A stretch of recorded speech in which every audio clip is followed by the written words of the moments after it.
Hi friends, how are you? A very good afternoon to all of you. So today is November 6th। Sorry आज थोड़ा late हो गया।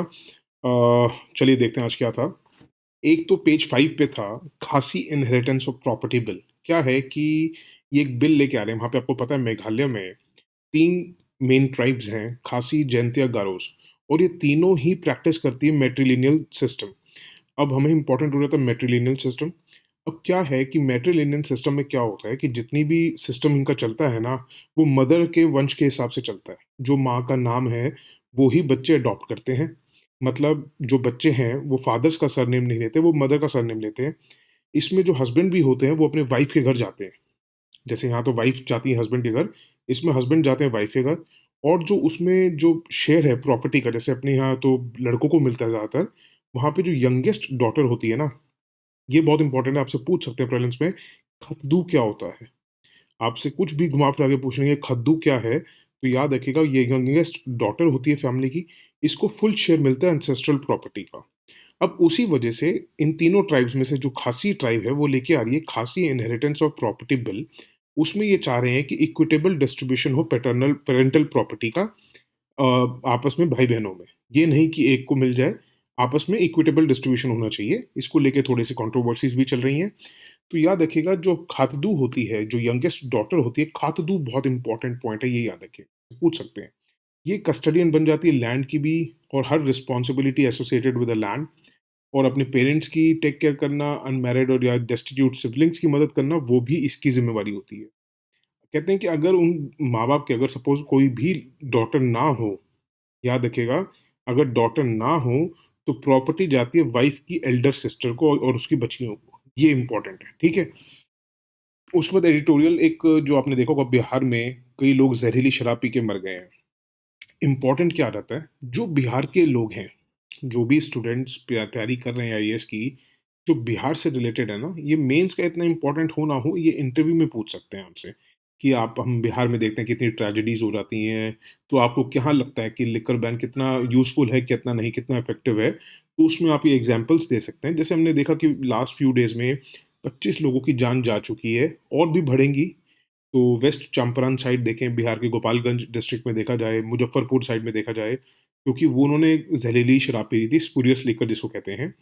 तो कहते हैं ये अनएक्सपेक्टेड नहीं है, ये एक्सपेक्टेड ही था कि ये कॉन्सिक्वेंसेस होंगे टोटल प्रोहिबिशन लॉ के।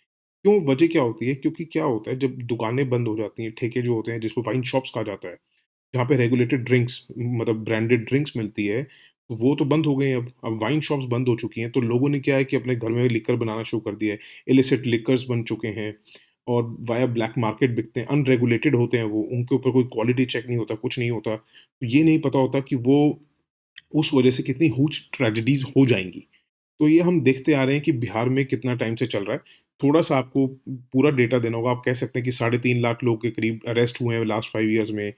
150 लाख लीटर शराब पकड़ी गई है, कंट्री मेड कह लो, देसी दारू या इंडियन मेड फॉरेन लिकर भी हम कह सकते हैं, फ्रॉम अप्रैल 2016 टू फरवरी 2021।